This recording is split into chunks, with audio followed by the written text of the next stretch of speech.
Hey everyone. So you have your Fortigate and its switchboard includes physical ports. Each can be configured with its own IP address or be associated to a virtual switch, either a soft switch or a hardware switch.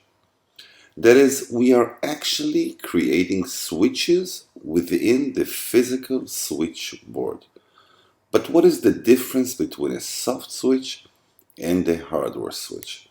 Well, the difference is that in soft switch, the implementation itself is done at the software level and not on the hardware level. That is similar to saying, okay, port 1, port 2, port 3, you all belong to a soft switch that we will name it marketing, and it will have an IP address of 10.0.0 and so on. In a virtual hardware switch, the implementation is done over the physical ports themselves, where each port, each interface is configured in its hardware level to be a part of the same hardware switch. That is a much superior way to handle traffic, and in terms of performance, it makes a huge difference. Now, whenever traffic enters the switch and it is destined to one of the interfaces that belong to that switch, decisions are made by the physical switch itself, its forwarding table, which is actually the MAC table. Alright, so let's configure a hardware virtual switch. Alright, so let's move over to our command line, config system virtual switch. And now if I'll type the get command, I will see that currently I don't have any virtual switch already configured. So let's name one. Let's call our virtual switch, let's call it marketing. And let's set it up from the physical switchboard. All right, and now let's configure the different ports that will make out this switch. So let's use internal 4 and let's use internal 5 also, and let's use internal 6.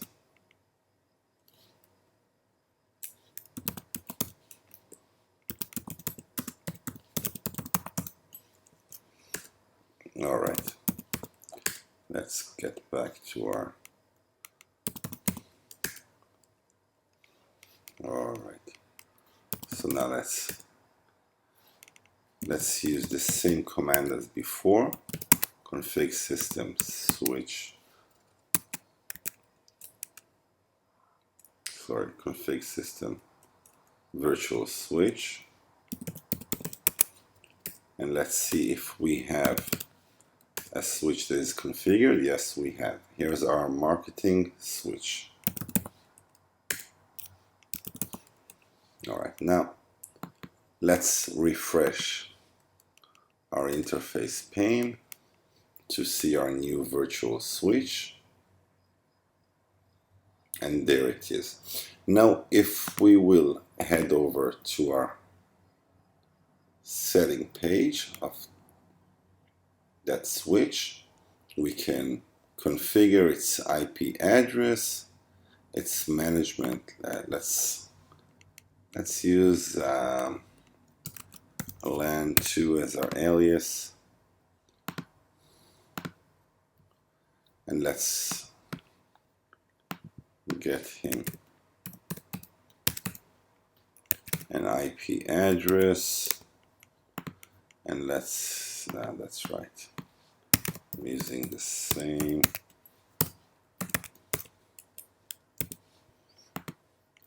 Let's allow anyone to connect to it using HTTP and HTTPS, and let's allow ping also. And every device, every appliance that will connect to that subnet will get an IP from its DHCP server. And let's also add up device detection. Okay.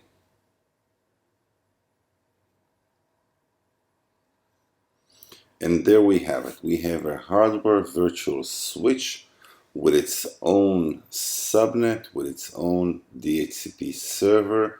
Any appliance that will connect to it will get an IP address from its pool, and any traffic that will head up to one of the interfaces that is within the marketing switch will be forwarded using the forwarding table.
Let me show you the best user setting tips for your Fortigate, and we start right now.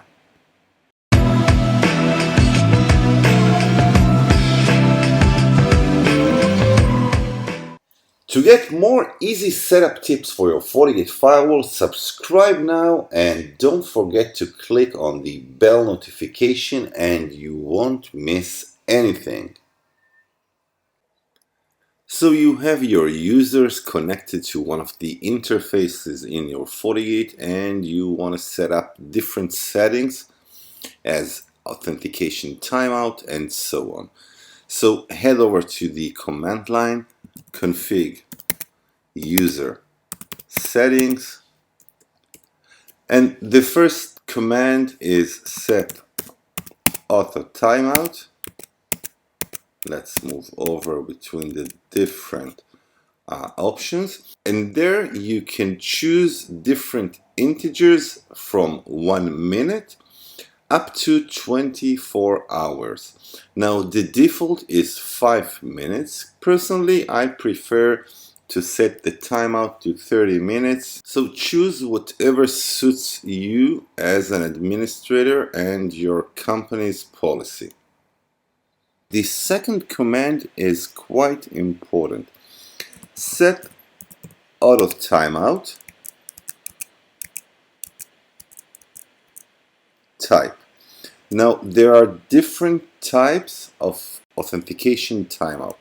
There's the idle timeout, the hard timeout, and the new session timeout. What is the difference? In an idle timeout, Fortigate has to see traffic that is coming from the user. If it doesn't see traffic coming from the user's IP address for the time we configured as the authentication timeout, well, it deletes the authentication entry and asks the user to authenticate again. Now, in a hard timeout, it doesn't matter if there's a traffic or not.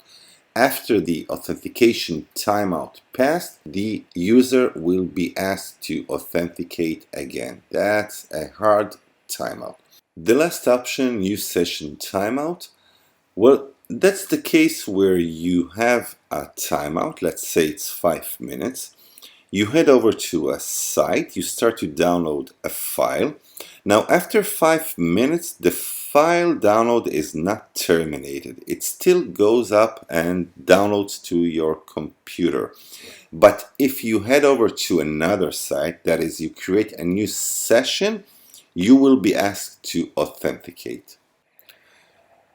Another option that every administrator needs to configure is the amount of failed attempts before the user is being blocked.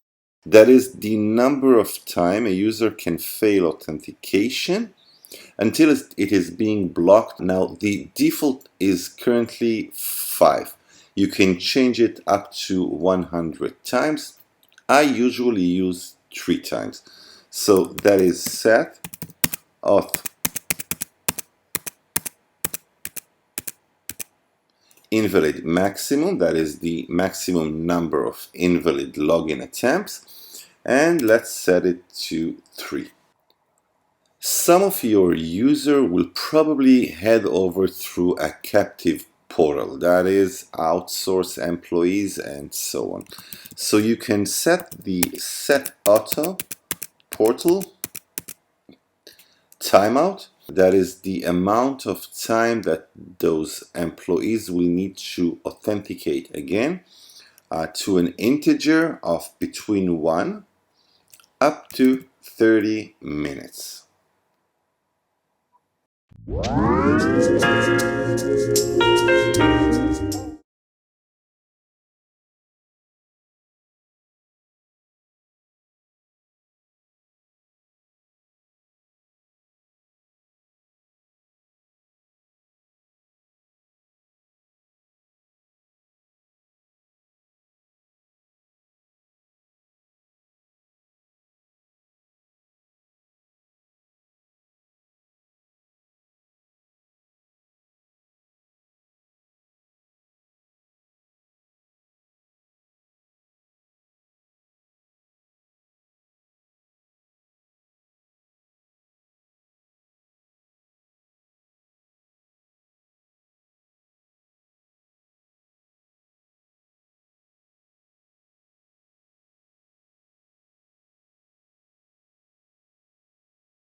One of the key elements of any authentication scheme is the usage of passwords. We use passwords all over in our FortiGate.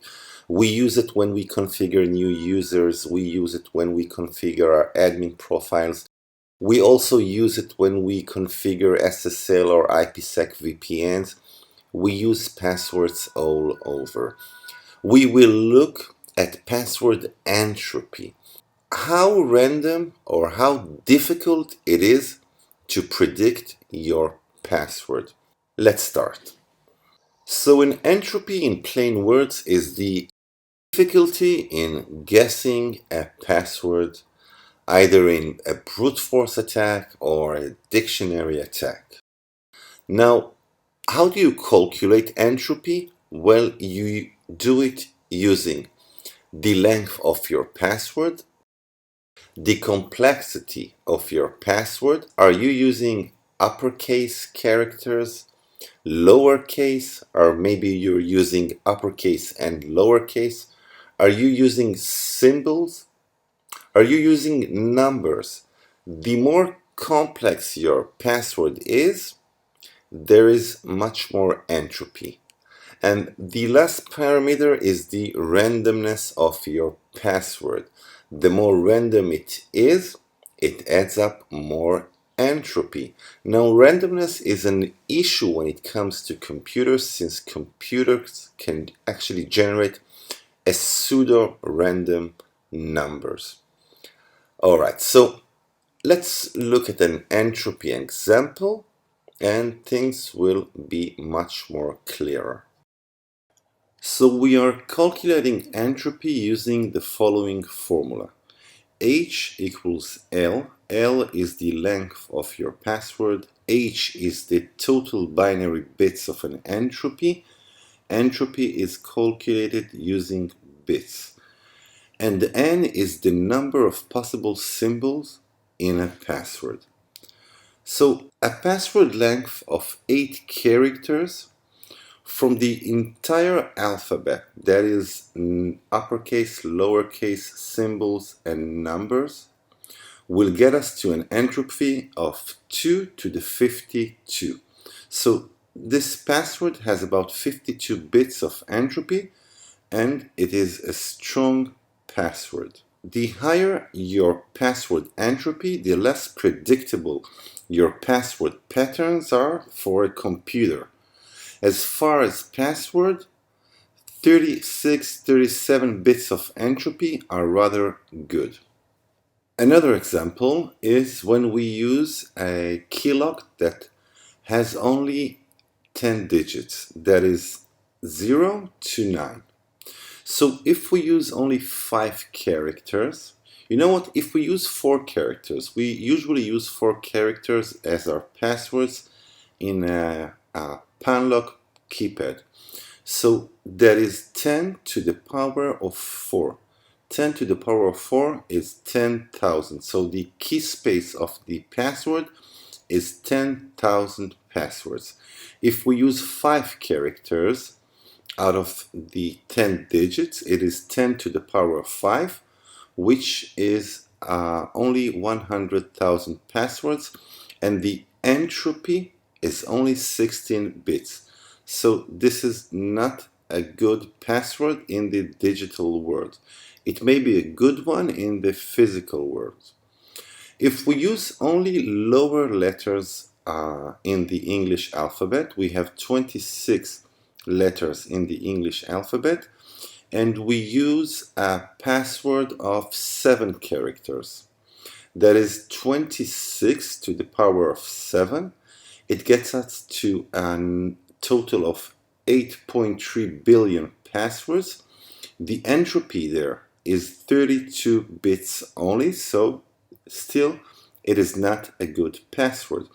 If we use 8 characters out of the 26, that is 26 to the power of 8, we have 208 billion possibilities. That's the key space. The entropy is 37, which is quite good, though nowadays we use passwords with more complexity, that is using the uppercase and the lowercase plus numbers and symbols.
We can use the command line to diagnose and learn more of our SD-WAN member interface.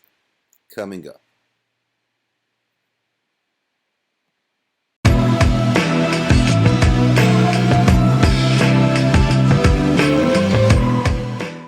To get more easy setup tips for your Fortigate firewall, subscribe now and don't forget to click on the bell notification and you won't miss anything.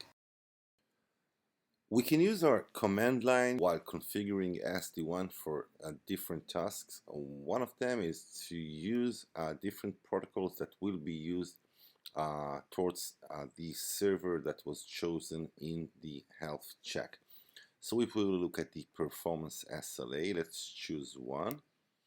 And we can see that on the graphical user interface, we only have two options to ping our server, that is using ping and HTTP. Now, if we will use the command line, config sys virtual WAN link, config health check. Now let's edit the performance SLA that we have chosen, that is SIP. Let's see what is chosen. Show full configuration, and we can see that the protocol that was chosen is ping. Let's set protocol, and now you can see that we have the ping option, the TCP echo option, the UDP echo option, HTTP, and TWAMP. So that is something that is available on the command line and not on the GUI interface. Another thing that we can do or actually see using our command line, let's use the diag sys virtual WAN link. Let's choose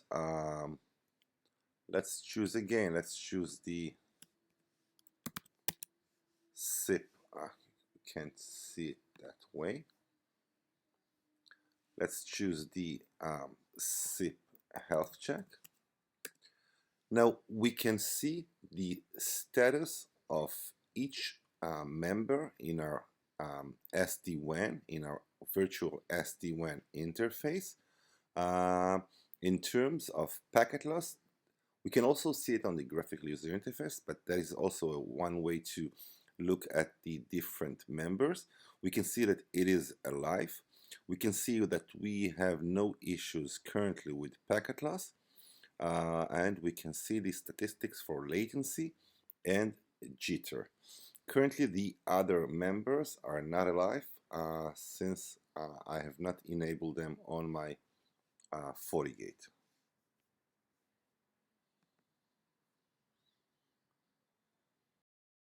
Now, whenever we use performance SLA, we are actually telling our Fortigate to probe different services. We can configure up to 2 servers that will be used as beacons. We are doing that to check the status, the health of the different members of the SD-WAN interface.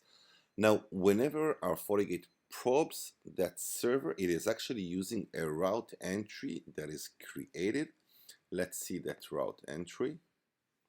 So we will use the get router info kernel. And those entries are actually flagged. They are created in the kernel. They are called fib entries, and they are flagged as proto 17. So to see them, we will use the grep command, and we will use the proto equals 17, and we can see, let's make that a bit bigger. We can see the different routes. They are being sent from the different interface gateway towards the different servers that we have chosen. The first one was actually the Google DNS server, which is 8888, and the second one is 1111.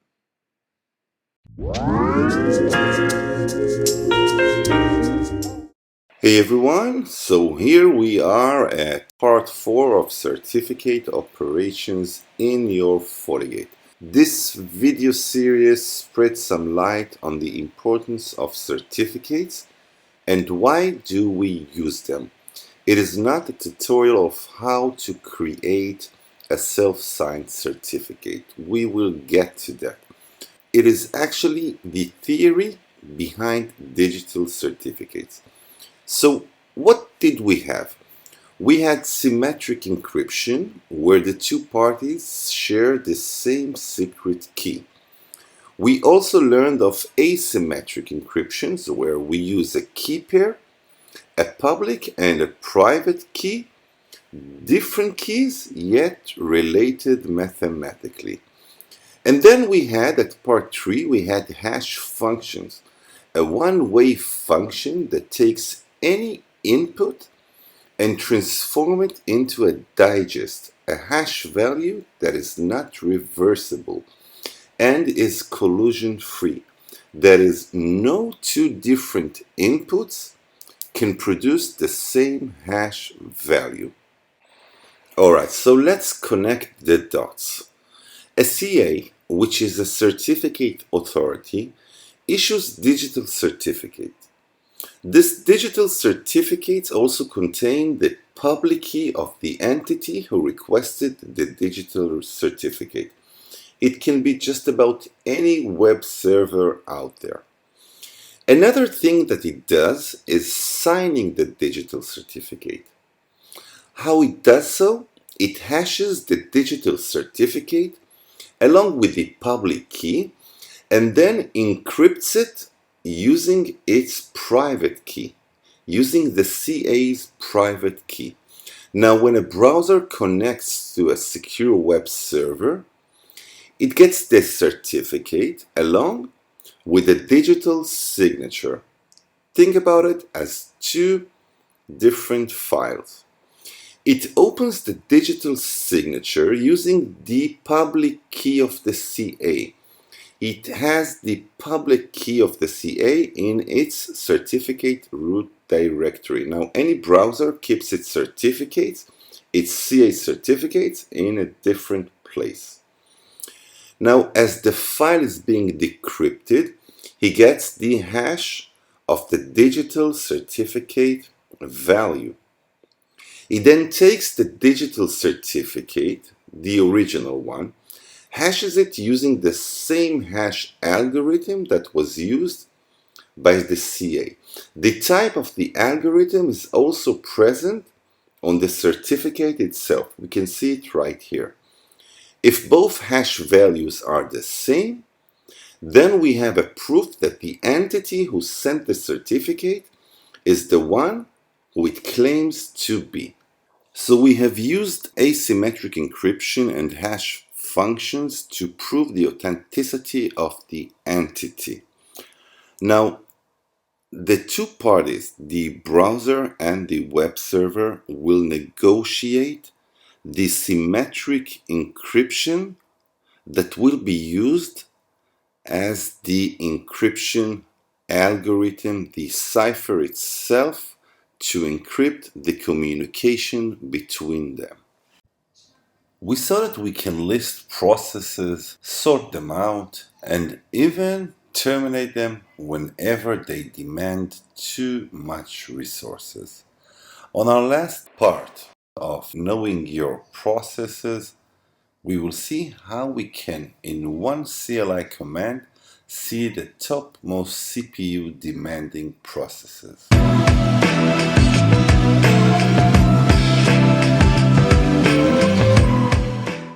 To get more easy setup tips for your Fortigate firewall, subscribe now and don't forget to click on the bell notification and you won't miss anything. One of the features that we saw using the DAG systop command is that we can list the most demanding processes, either CPU and memory, using the M and the P character when it is pressed. Now, there is another command, which is the get system performance top, which lists only the most demanding CPU processes. Let's see it in action. So we use the get sys, sorry for that, get sys performance top.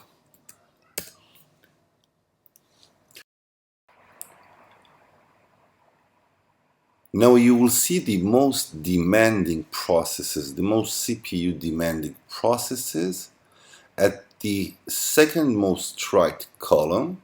That's the CPU column. The most right column is, as we know, the memory column.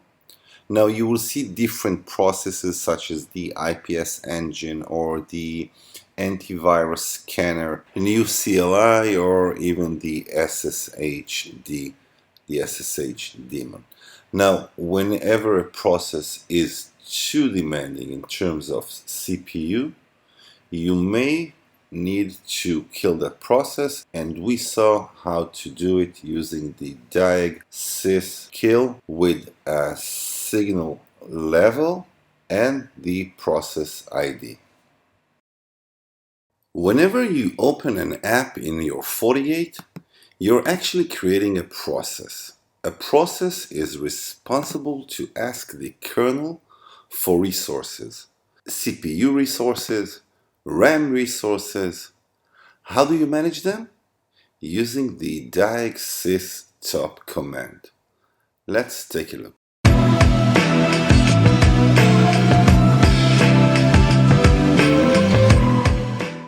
To get more easy setup tips for your Fortigate firewall, subscribe now and don't forget to click on the bell notification and you won't miss anything. There are some different ways to sort up the processes that are running on your Fortigate, but one of the most popular diagnose command is the diag sys top command. Now, whenever you launch the diag sys command, you will see the different processes that are currently running on your Fortigate. Now, you can filter those processes using the diag sys top, and now you can set up a number, an integer that will actually behave as the interval between the processes and the amount of processes that you wish to see. I've chosen 5 and 20 processes. So I have 20 processes and the interval that they will refresh is 5 seconds. Now let's take a look at the information that is being shown here. Let me stop just to look at those processes without interfering. So what I have here is the name of the process. New CLI is the JavaScript command line, HTTPS, the DNS proxy, and so on. I also have the process ID, which I may use if I wish to kill that process. I have the state of the process, which can be a process that is running, as this one, or a process that is asleep. Moving on to the 2 more pieces of information that we have. The first one is the amount of CPU that the process is using, and the second one is the amount of memory that the process is using. Now you will also see above the processes some gibberish, such as the 99i. What does it mean? It actually means that currently the CPU is currently 99 idle. So there aren't many processes that consume the CPU resource. You can also see the amount of free memory that our Fortigate has. That is the number that comes with the F character on the right. And lastly, the 1S actually mean the percent of system processes that are using CPU. In other words, that is actually the CPU usage in percent of system processes. That's the overall information that we get using the DAG system. But how do we kill processes, and how do we toggle between processes that consume more CPU or more memory? That is coming up in the next video. Once you have deployed your access point or bunch of access point in your company space, get familiar with the term channel utilization. The more it is utilized, that is the percent of time the channel is busy transferring packets, when more energy is detected, the less throughput you will get.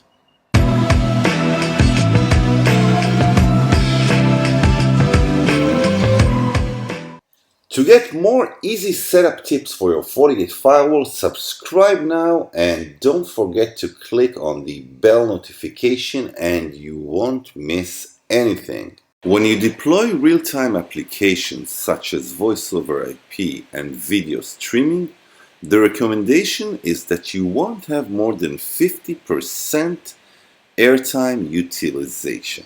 Now, what makes it utilized? Bunch of things. Many SSIDs that send beacons in the air takes up airtime. That's why you don't want too many SSIDs in your network. The beacon interval, which usually is 100 milliseconds, is also responsible for the utilization of your channel, and old clients that support the old standards of B and G also utilize a lot of airtime. So what do? For start, let's change our beacon interval in our access point, and trust me, you will see a dramatic change in the channel utilization. So let's head over to our command line, config wireless controller. Let's make it config wireless controller WTP profile. And now let's edit let's see what we have. We have only a radio that supports 11N, but that's okay. And now let's config radio 1. Alright, and let's set the beacon interval. As I said, usually it is 100 milliseconds. We can put an integer between 40 milliseconds and up to 3.5 seconds. Let's put the 300 milliseconds. So every 300 milliseconds, our access point will send a beacon frame, and that will lower the channel utilization significantly. We have already learned how we can list system processes and show their output on the command line. Now on this video we will look at how we can kill different processes that consumes too much memory or too much CPU power, and how we can list the highest demanding processes on our Fortigate.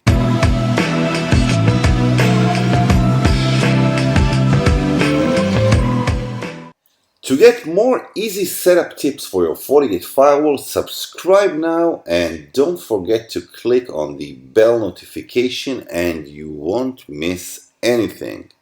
So you're using a high-level encryption in your VPN, you're using IPS to scan different patterns and anomalies, you're using antivirus, and you keep logging of just about anything.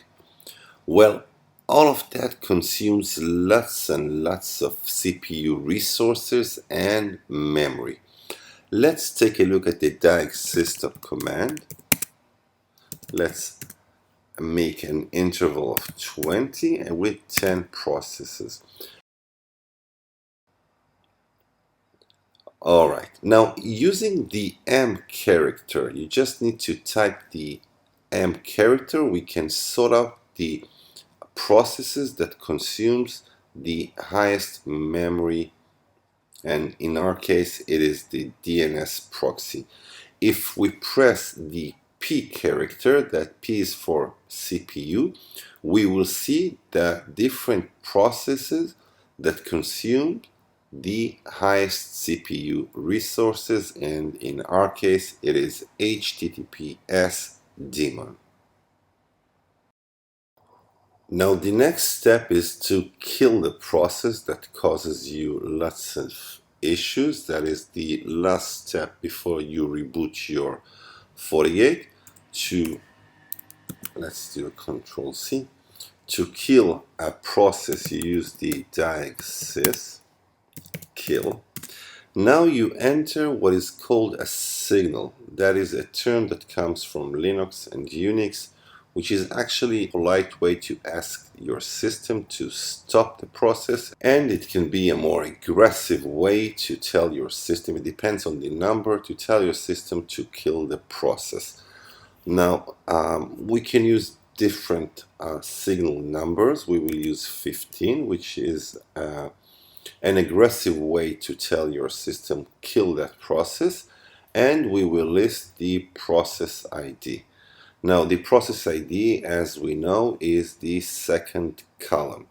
So let's use the DNS proxy process, which is 94. Alright, now we have just killed that process. And here we can see that the DNS proxy process has actually been terminated. We saw that we can list processes, sort them out, and even terminate them whenever they demand too much resources. On our last part of knowing your processes, we will see how we can, in one CLI command, see the top most CPU demanding processes.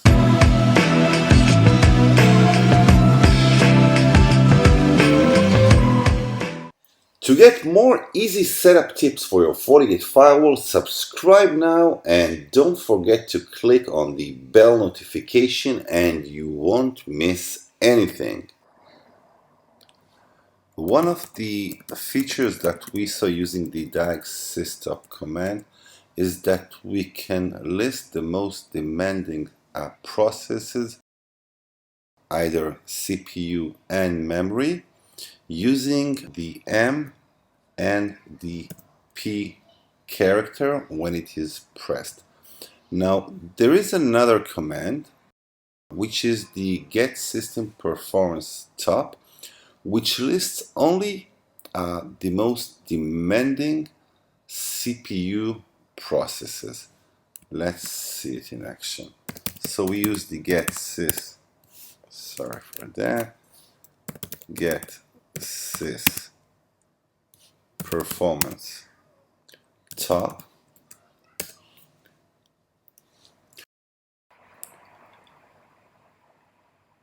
Now you will see the most demanding processes, the most CPU demanding processes at the second most right column. That's the CPU column. The most right column is, as we know, the memory column. Now you will see different processes such as the IPS engine or the antivirus scanner, the new CLI, or even the SSHD, the SSH daemon. Now, whenever a process is too demanding in terms of CPU, you may need to kill that process, and we saw how to do it using the diag sys kill with a signal level and the process ID.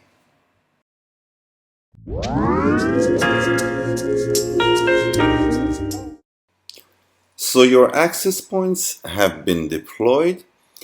How can you limit the amount of clients that will connect to your access point, to a specific access point?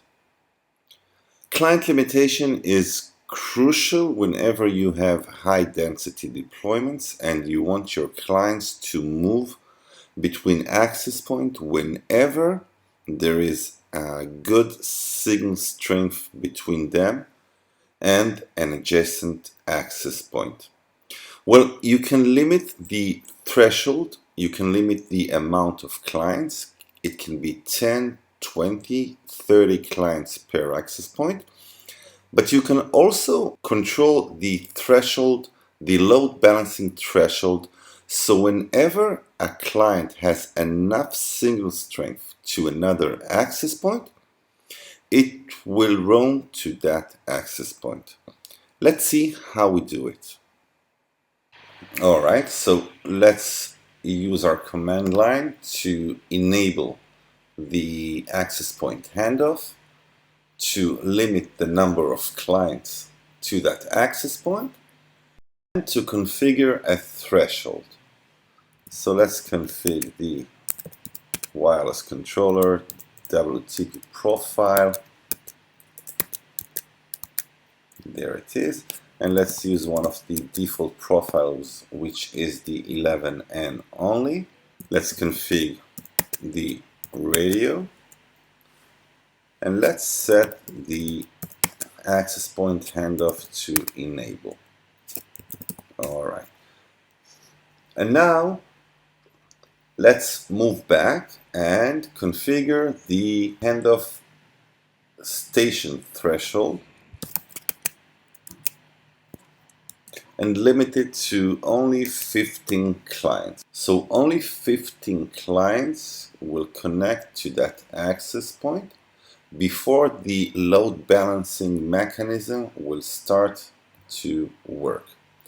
And the last thing to do is to set the handoff RSSI. And let's use a handoff RSSI of 30.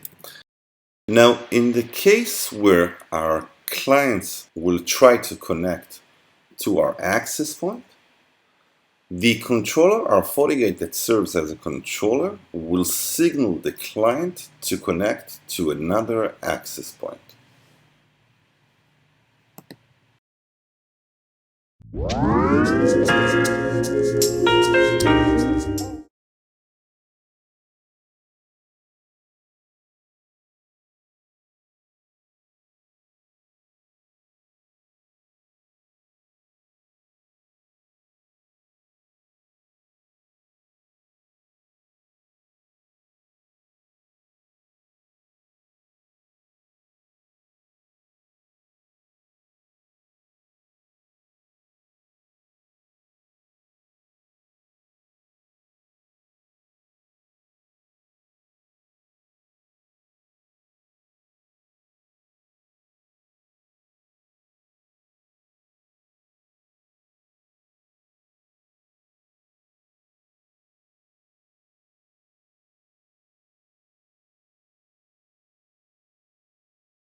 One of the key topics that you will master using your Fortigate firewall is policies.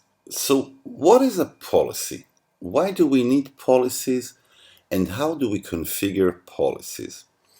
Well, a policy is a rule that when a traffic flows from one interface to the other, it matches different patterns of the traffic. It matches the interface that the traffic comes from, the destination interface that the traffic is heading towards. It also matches the source of the traffic, its IP address, if it belongs to a user or a user group. If it belongs to a specific device, it can be a PC, it can be a smartphone.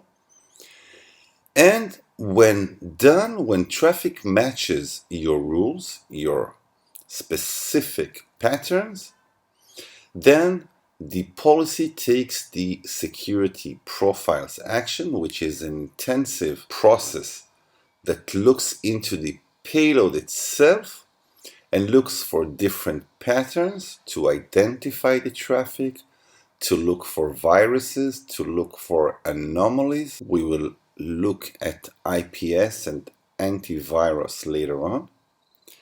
And then, when all goes well, the policy decides whether to NAT the traffic and whether to log it. Policy is actually a three-step procedure. Let's look at a very simple policy. We will create one now. Now, on our policy, the first part is the part where we look for matching traffic. Let's name our policy. Let's call it full access. And let's decide that we wish to allow any user that sits on a specific LAN. It can be your marketing division LAN, it can be your finance LAN. Each LAN will probably have a different subnet to get out to the internet over the outgoing interface, which is our WAN interface. Our WAN interface is the interface that is connected to our ISP. Now, in terms of source, we will allow any source to get out to the internet.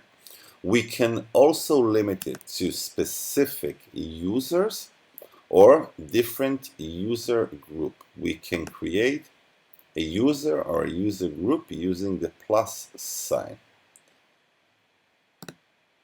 We can also limit the traffic to a specific device. So if we, for example, want only Linux devices to get out to the internet, we can limit it to a Linux PC. Now, we will not do it. As for destination, we are not limiting. We will let anyone get out to any destination, but we can limit the destination towards a specific address. As for scheduling, we can limit our policy to work on a specific day, on a specific hour, but we will not do it. Anyone can get out to the internet always. And the last part of the first step in our policy procedure is this service. We can limit this service to be HTTP, HTTPS, or any other service, any other protocol that we wish to limit our users, but we will not do it. Users can use just about any protocol, any service. And then we decide on the action. Are we accepting the traffic? Are we denying it? Or maybe we are using it as a learn policy. A learn policy is a very specific policy that actually triggers security profiles beneath that no one really knows that it's there, and it learns our traffic and creates a report that we can look into and see users' traffic, most used applications, threats, and so on. The second part is the UTM profiles. We can initiate any UTM profile, any security profile on our policy. And the third part is whether we are enabling NAT. We have seen how NAT works using a NAT overload, IP pools, or maybe central NAT. And then we decide whether we want our policy to be logged with log all sessions or only security events. That's the basics of a simple full access policy.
If you enabled Web Application Firewall on your Fortigate, then you need to know of XSS, cross-site scripting, one of the most known and malicious attacks on web servers. More on XSS coming right now.